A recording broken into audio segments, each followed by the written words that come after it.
Hey everybody, Peter Lassar here, and we're going to do something entirely new in this episode number 17, and that is launch a new format that we're hopefully going to be operating for years, not as 100% of our videos, but as some of our videos, called My Restaurant in 4 Moves. And this series will be interviewing restaurateurs who somehow have outperformed the industry and their market, and we're going to be excavating for the 2 worst moves they did and the 2 best moves they've done that have led through thick and thin to that outperformance. Okay. And the person launching this series is a gentleman named Kent Kopp, who owns a great restaurant named Pike and Pint that you likely have never, ever heard of. Why is that? Because Kent and his restaurant are overlooked by many in the industry because it is in a relatively small town named Alexandria, Minnesota. And those that are sort of out of sight are out of mind, but it should not be that way because Kent has a restaurant with about 270 seats, 180 indoors, 90 outdoors, that is so overflowing with customers that even though he is practically entirely and fully staffed, has to regularly turn off his takeout and delivery system, has to regularly, deal and accommodate long lines of people at his door, and that's really unusual in a small town to have such a large restaurant that experience such extraordinary levels of demand. So there are a lot of lessons in here for everybody, but in particular, if you operate in a smaller market, you are going to want to learn more from Kent Kopp. This is about your 2 worst moves and your 2 best moves, and with everything that you've done with this great restaurant of yours, what has gone wrong? Should we start there? Yeah.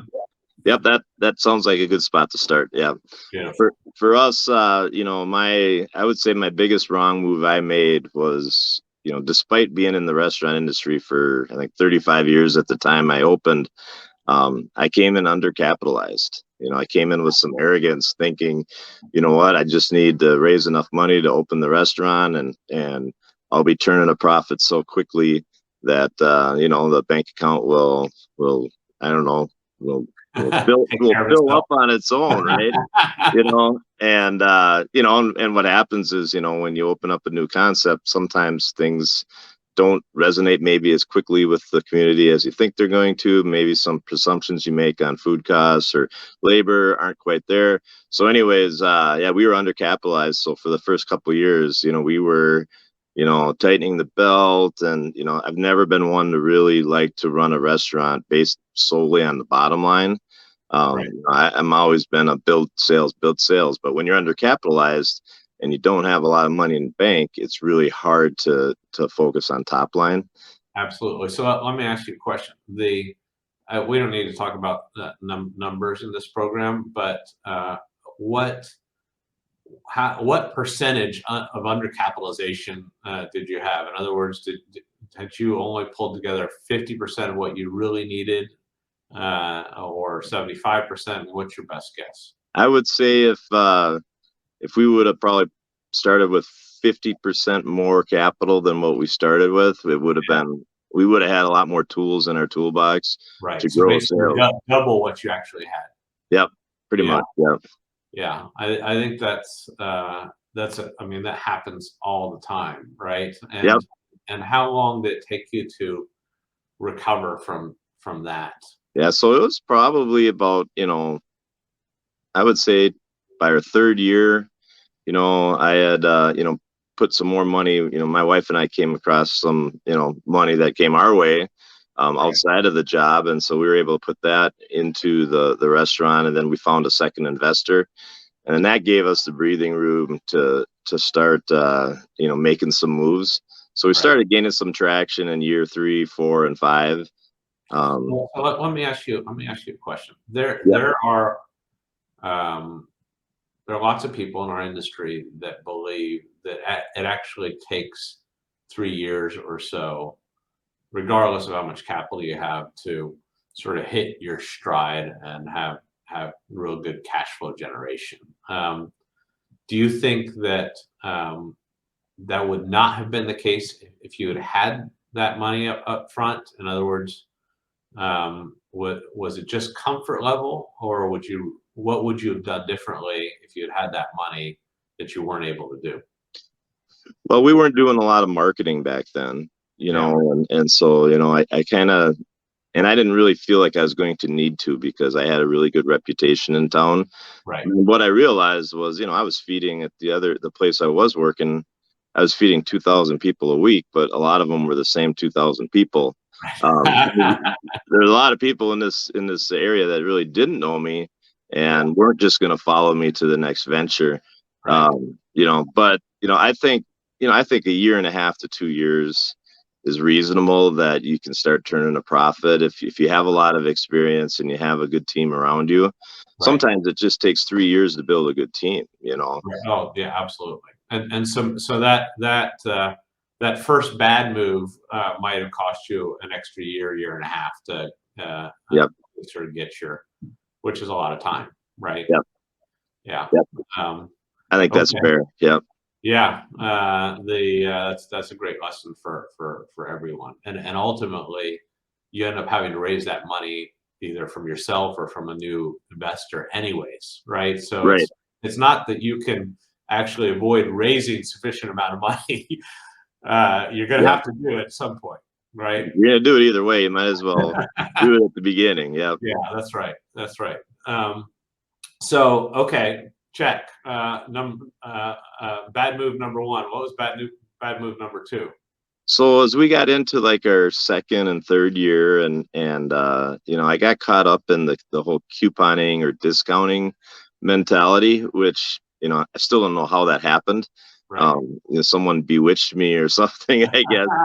But I've always been, I've always worked for places that really didn't get into heavy discounting or couponing. Yeah, we all have our happy hours, but Right. you know, um, I just got caught up into thinking, what, I just need to get people in here to give us a try. And what I quickly realized is, I mean, I think discounting couponing works for some segments of the marketplace. It just Right. doesn't work for polished casual. If you are the quality leader, you have great food and great service and a great atmosphere. All you're really doing is the people that are coming in, you're giving them a discount. And what we found out was, when we got rid of the couponing and the discounting, we didn't really lose any guests. It's just we stopped giving them $5 off every trip in. You know, Right. That makes sense. And did you lose gathering new customers because you got rid of the discounting? And in other words, um, was that a vehicle for you to attract new people, or did you have some other vehicle for bringing in new people apart from reputation? well, it was about right. We stopped doing discounting right about when COVID hit, right? So we Right. have this messy gray area where it's hard to Yeah. to Yeah. measure anything. Meaning And the then, last couple of years in general. yeah, yeah. And then when we came out of the worst of the pandemic, we did a major remodel, which we'll talk about in the good things we've done. Yeah. And so so I guess we this change in atmosphere is what now is chasing new guests in versus what the couponing was. Right. But yeah, we didn't really have a normal time per se to really evaluate what that did. Yeah, well, I think that's so smart. I mean, we talk a lot in this industry about discounting and not wanting to discount, and but you're right that at the least expensive end of the market, it really is discount driven, right? Because it's the value meal, right? Right.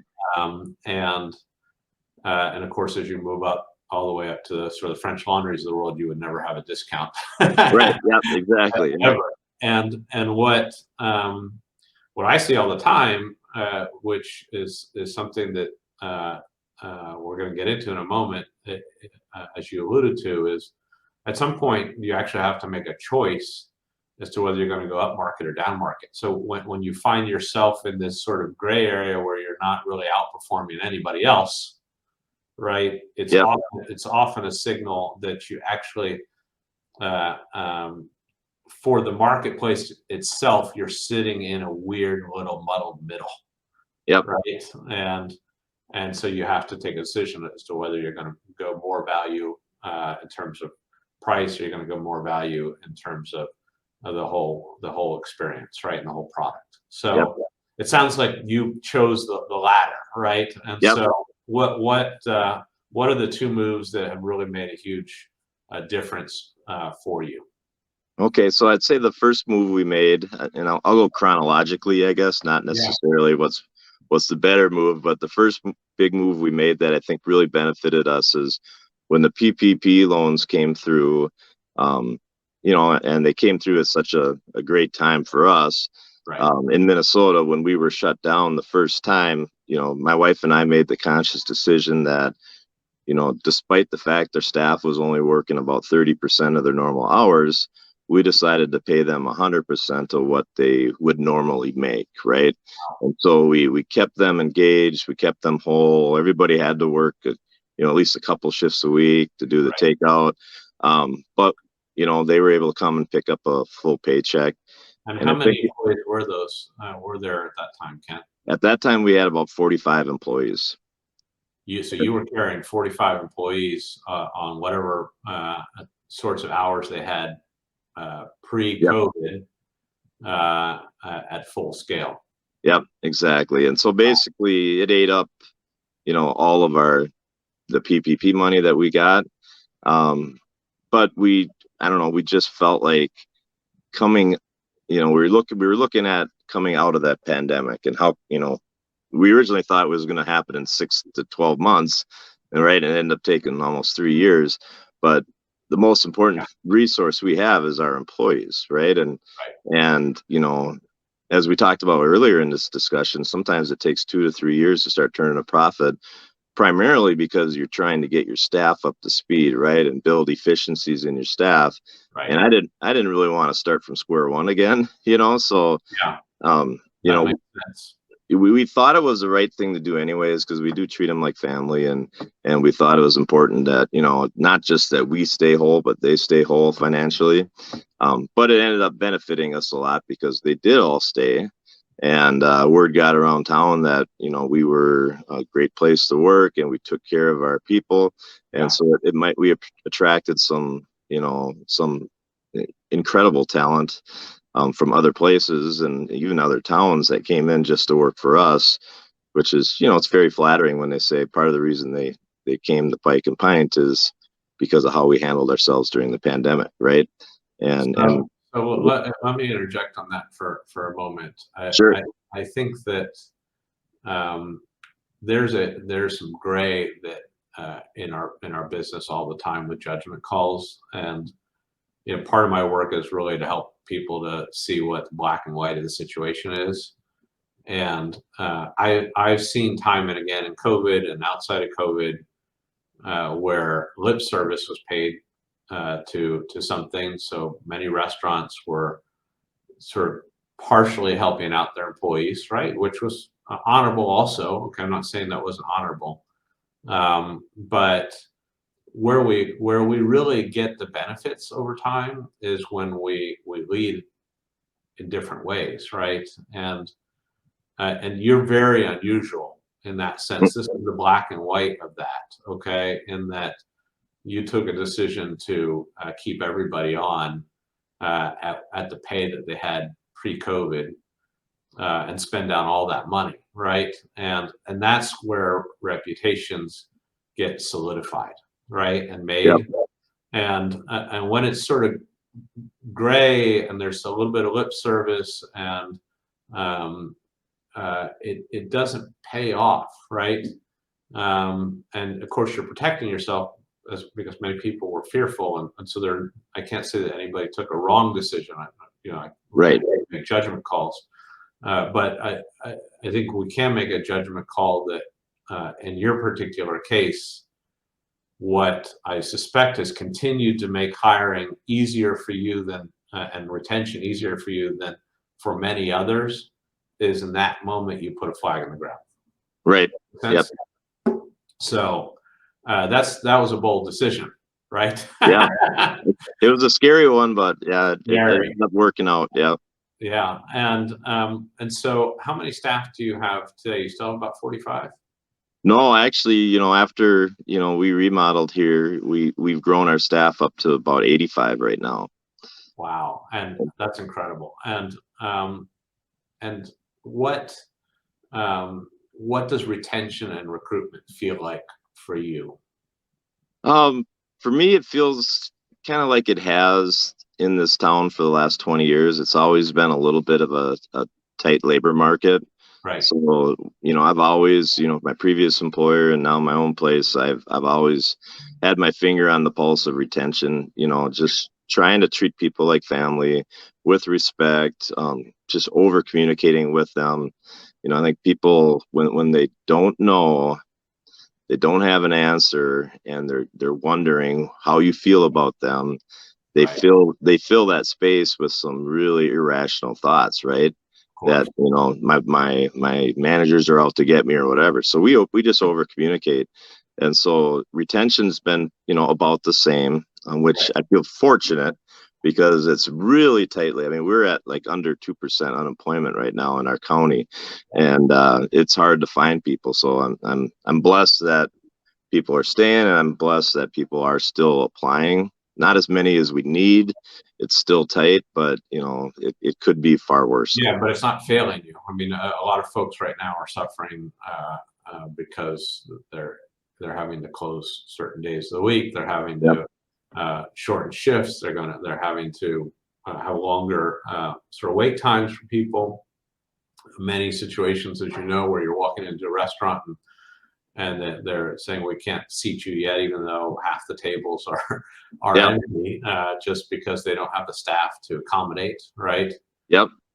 So obviously, you've done much more than just that one decision that sort of put your flag in the ground in terms of employees, but that seemed to mark a big demarcation point. Right. Definitely. Yep. That shifted everything. That shifted everything. Yeah, Yep. I can see that. So okay, so what about great move number two? Well, so great move number two is kind of tied in a little bit with number one. And so Right. to give you a little bit of a backstory before the big reveal, Right. um, because we kept everybody whole and paid them their full wages throughout the shutdowns, when it came time when the employee retention tax credit Right. was made available to all restaurants, whether they took PPP or not. Right. We had like a year and a half where we were 50% occupancy or less, and Right. so I was able to show a lot of payroll during those, 4 quarters, I think, Yeah. and we ended up getting some pretty big tax credits. So what we decided to do, instead of putting it in my pocket or reimbursing myself for money I put in during tough times, we decided to just push all our chips in the middle, and we did a major remodel inside the restaurant, and then we tore out our old patio and built just a really big, gorgeous impact patio with outdoor bar and a bunch of fire and water features, and the result is we're twice as busy as we were before the pandemic. That's incredible. So, folks, the Pike and Pint website is at the bottom of this video, so please go and check that out. You also have the Facebook page for Kent's Restaurant. I do recommend everybody go and look at it and follow him and check out his website, because it really is an incredibly impressive upgrade, in particular for a relatively small market. So I do want to get into that in a moment. So essentially, what you're saying in terms of bold move number two, Kent, is that you sort of practice the old European or Asian model, or maybe even colonial American model of when people used to live above their store, Right. just flushing all the money right back into the business, right? Right. Yeah. And until the business could sort of hit that next level. Yeah. And what you're also seem to be saying, so let me clarify one thing. You were open for how long? How many years before you did that remodel? Oh, 6.5. Right. And so you did a major upgrade at 6 years, basically. Right. And so that sort of refresh that broke some patterns for you and for the marketplace, because your outdoor seating was actually, the quality of it is unique for the downtown of Alexandria, right? Right. Um, uh, that refresh was really important. Why? Well, for the timing was important because I think all restaurateurs will tell you during the pandemic, there's rumors going on about everybody, who's going to make it through, who's going to close. And there was rumors going on that we were going to close, even though it never crossed my mind to close for good. Right. So I think the timing of it was important to do a major investment so that it told the town that we're here to stay. Right. Right. But we did identify that, outdoor seating was lacking in this community. Actually in this whole corner of the state. I've worked for a few chains that, I've pushed to try to do a nicer impact patio, and while you can only use it 5 or 6 months a year, Right. well, it can you're only using it 6 months a year, but it could change your sales trajectories for all 12 months because you're getting in front of people. So anyways, yeah, we decided that, it was going to be something that, if we hit it out of the park, and we didn't want to just do a patio that was sitting on a parking lot like most patios. What we did was, we spent a lot of money, and we were fortunate. Our landlords were willing to, foot the bill on at least the construction part of it. And then we just signed a new lease. Right. And then we used a lot of our tax credits to get new furniture, to do the remodel inside. So yeah, put it this way, I spent about twice as much in this remodel than I did just launching the concept 6 years later. Again, another scary move, but it really paid off. So yeah, I mean, these remodels every approximately 5 to 7 years can be really really critical, and they're sort of part of that underlying theme that we need to be dynamic and continue to move on a regular basis in both small and occasionally in really large ways, right? Right. And so I want to talk a little bit about small towns for a moment, because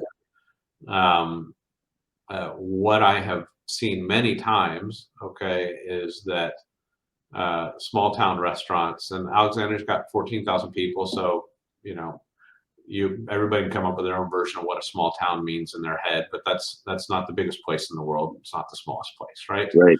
And but small town restaurants often run into cash flow problems because the market's not big enough, right? Right. And so they don't get into this sort of virtuous cycle that you've come into, which is we grow, we reinvest hard. That helps us to grow more, and then we reinvest hard, right? Yeah. And that keeps you moving forward, right? And that's hard to do in small markets because the market's only so big, and so it's not that all of that investment necessarily will allow you to tap into a much larger marketplace over time, right? Because the population is what it is. And so the typical small market dilemma that I think that you've solved to an extent is that if I can't grow from my local market, I got to be able to pull people from other markets, right? Yep. And then you can alienate your local market by doing that, because you're operating in a different way to sort of be a destination, and so values can change, right? So how do you think you've responded to this sort of typical small market dilemma in Pike and Pint? Well, I think the the last thing I would ever want to be is a destination restaurant, right? Yeah. Just to speak to that, because I've seen them, I've worked for them, and yeah, when your destination, you're busy on Mother's Day and Valentine's Day, and your Right. Mondays and Tuesdays are horrible if you're open at all. So so we made a decision that, so we didn't really change menu. We didn't really change our service levels. We didn't really change the product we offered hardly at all. We made a few small tweaks when we remodeled. And then the price point also stayed the same. Right. And so we're not the most expensive place in town. We're not the least expensive. We're probably in that 60 percentile, right? Right. And so my thought process was to pay for this remodel. We're going to pay for it mostly on volume, right? Right. If we're going to increase our sales, double, and just be, smart about food costs and labor and all those things. Enough dollars are going to fall down to the bottom to pay for this remodel Right. and to live a better life, right? So I think if we would have gone up, $5 a head on the menu, or made the menu more fancy, I guess, Yeah. then we might have risked becoming kind of this destination place and alienated our locals. The thing I really was hoping for, but I wasn't sure we would get, is, we live in a touristy town where I see locals 8 months a year, and then during the summer, I typically would lose them. And then Right. when they came back and once school started, they'd say, well, gosh, sorry we weren't around all summer, but, we live in Alexandria. It's a beautiful, lakes area. Right. And our hope was, with this patio, was give them a cool outdoor space so that now we're part of the fun summer fun of Alexandria. Right. And it ended up working out. I couldn't believe it did as well as it did. But I mean, we see a lot of people from outside of town, but boy, the locals just love it, and they're here 12 months a year now. So I think what's fascinating about that, and it's ironically not an easy lesson for many people to learn, but you see it time and time again, and that is, we actually grow best by serving new need states, right? So we don't grow best by just flushing out a lot of social media advertising about some new product that we have, right? right, We have to find a new need to solve for, right? right. Yep, And give people an additional reason to come in, right? yep, And so you double down on your local market by giving them a great outdoor dining space to solve that need of, how can I enjoy being outdoors in the beautiful parts of the year when normally I would just go outside of town, right? right. Yep, And at the same time, you held to your value proposition, right? So yep, that you didn't alienate people, and that was also a brave decision, frankly. yep, Because you do see a lot of people raising their prices as soon as they spent money on an expensive remodel. It's just like, okay, I deserve to raise my prices, and that can hurt. yep. Well, especially if it's drastic. Yeah, I mean, we've had to raise prices because of the cost of goods coming in the back door, like everybody. yeah, But we've just been doing it gradually, like, right, some local places have, they increased their burgers by $3, $4 as soon as ground beef went up. right, And my thought was, well, it's going to go up and it's going to come back down somewhere, but I'm going to raise it $1 this time. And then in 6 months, I might raise it another $1 if the trend is still there. But I think people right. just don't like to be shocked.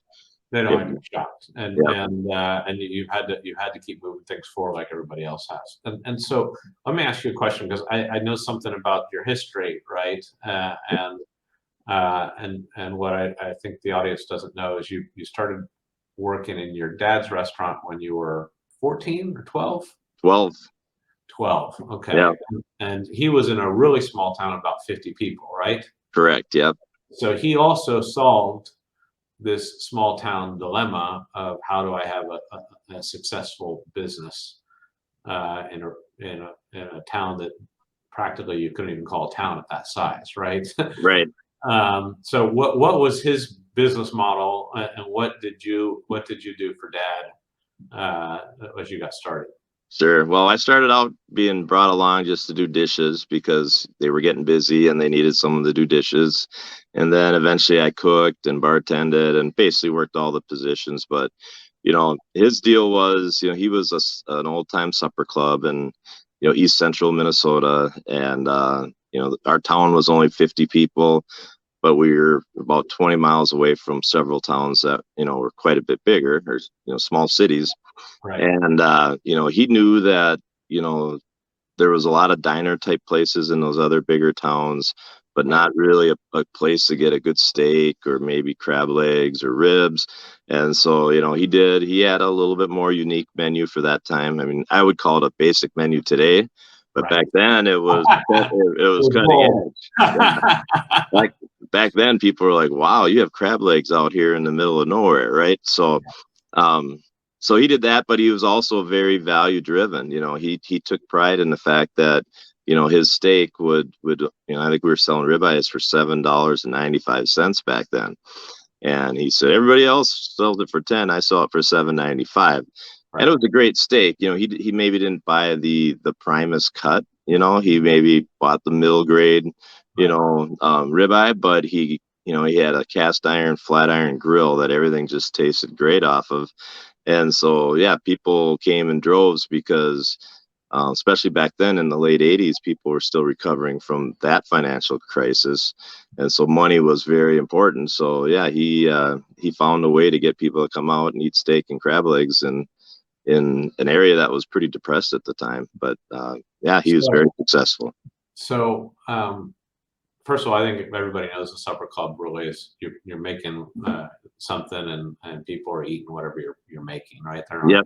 expensive menus, and but there's something that strikes me, and I'm going to make a comment, and then I'm going to read something of yours, okay? And that is he was solving this small town dilemma by offering sort of bolder food than everybody else was at a value price, right, for the quality of the food, correct? Yep.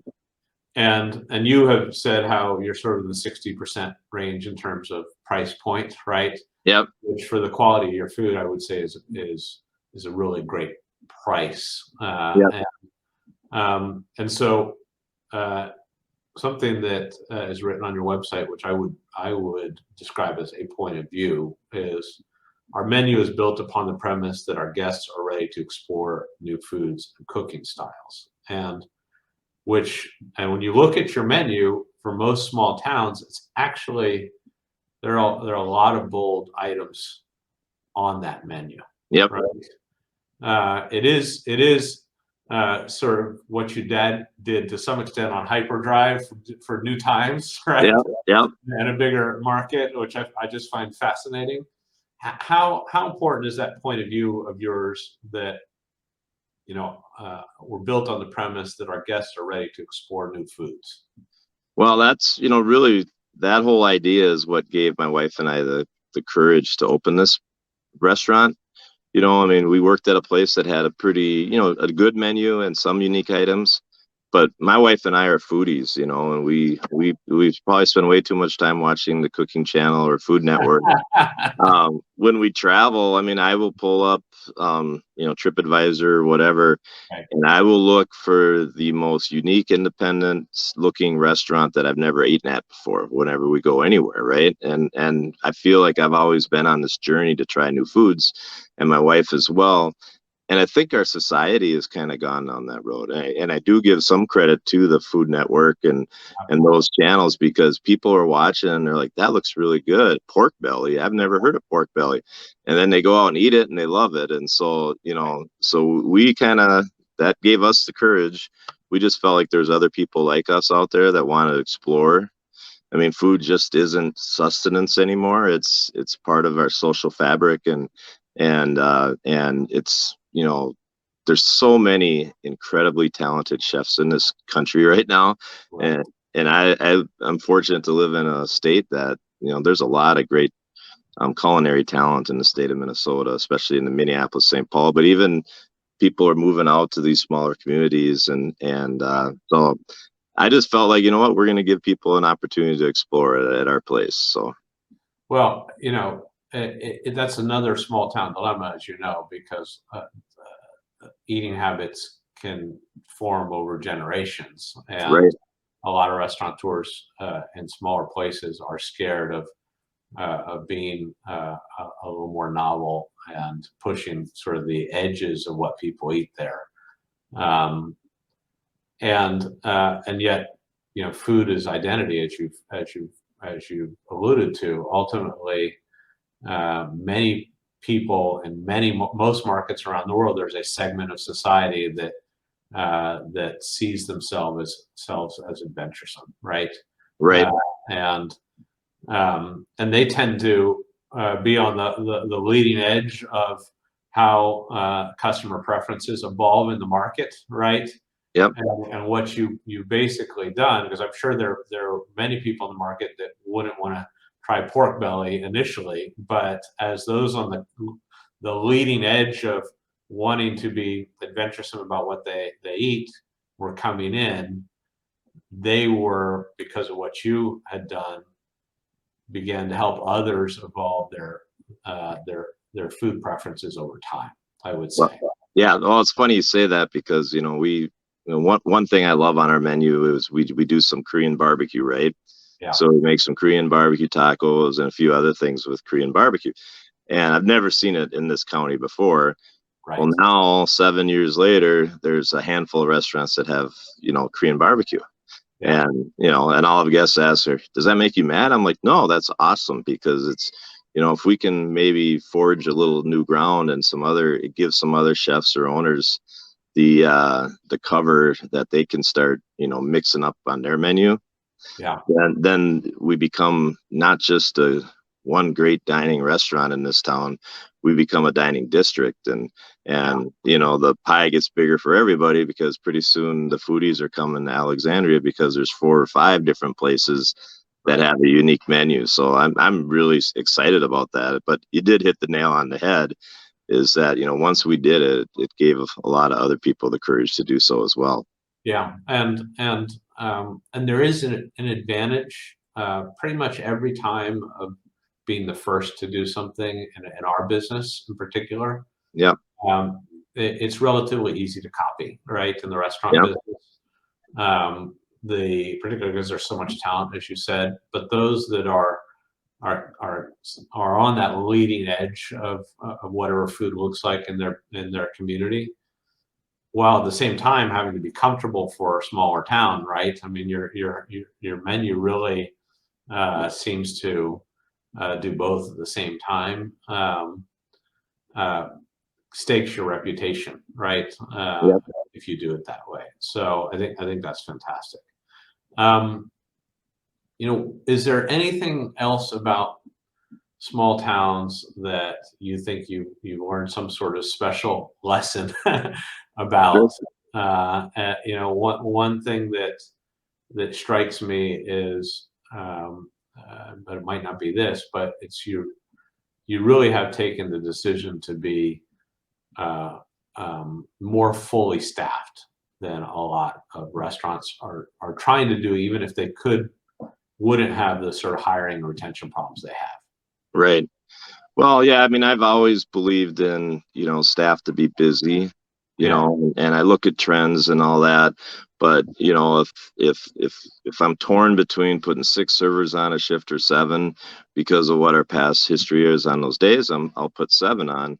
And yeah, eventually I'm going to need 7 every week. I think sometimes sales follow performance, yes, that if you can, I mean, we went through a span, earlier this summer, we had our busiest week ever, right? right, And it was 20% more than our previous busiest week, right? So hair right. on fire busy. Mhm. And we had 3 tickets go over 20 minutes in our kitchen, Right. which Wow, that's is, incredible. and that right there speaks to staffing. We just staff to be busy. If you're not ready for the rush, when it does come, pretty soon you're not going to have as many rushes, right? And sometimes sales can fall, and it's following performance, right? So that's one thing I have is just, I mean, I don't think we just spend money on labor frivolously. We're careful about it and we monitor. But you know what? In the end, if I'm torn, 5 cooks or 6 cooks. Well, if I'm thinking that, I probably need 6 Yeah. most days, and it's a lot easier to send someone home than it is to call someone in, on a fire drill. Well, absolutely, and you're plugging what I refer to as the great leak. Okay, most people in our business, I would say 90% plus, okay, do not pay attention to the rate of diminishing customers, right? Right. So you're getting your new customers. I think by now most people understand that's sort of the fuel to convert people to loyal customers, right? And Yep. that really our money is in our how many loyal customers we're building over time, right? But that net building of our loyal customers, that rate is also dependent on how many customers are diminishing away from you, right? Yep. Not just how many new ones are coming in. And because all markets have their limits, at some point, the new customer rates are going to slow down, right? Yep. If you aren't slowing down the diminished customer rates, then you stagnate, and Right. and you have taken a decision that has certainly reduced your rate of loss of loyal customers. Right. Yeah. I think it's a combination of, performance and just making sure you're always taking care of them, but also just, having fresh new things flying at them, whether it's a Yeah, special menu or changing up your drink menu, changing up your tap beer selection, whatever it is. I think, you could perform as good as anybody in your marketplace, but if you just stay the same and nothing ever changes, you're gonna that diminishing guest is gonna yeah, accelerate, right? yeah. They're going to lose interest. Absolutely. Well, Kent, this has been fantastic. You're such a valuable first guest for this Well, thank series, you. and I'm really really appreciative. The People tend to think that all the impressive stuff happens in the big cities, and I wanted to start with you particularly because you've done something incredibly impressive outside of the view of much of the industry. And I think this can provide sort of hope and a model for other folks in smaller towns that there actually are thriving, growable restaurant models in all sorts of places, right? Well, if you can dream it, you can do it, right? Hopefully, yeah, there's some other people in smaller markets. Maybe it gives them a little courage to take that next step. And I've had a blast being here. I appreciate you having me on.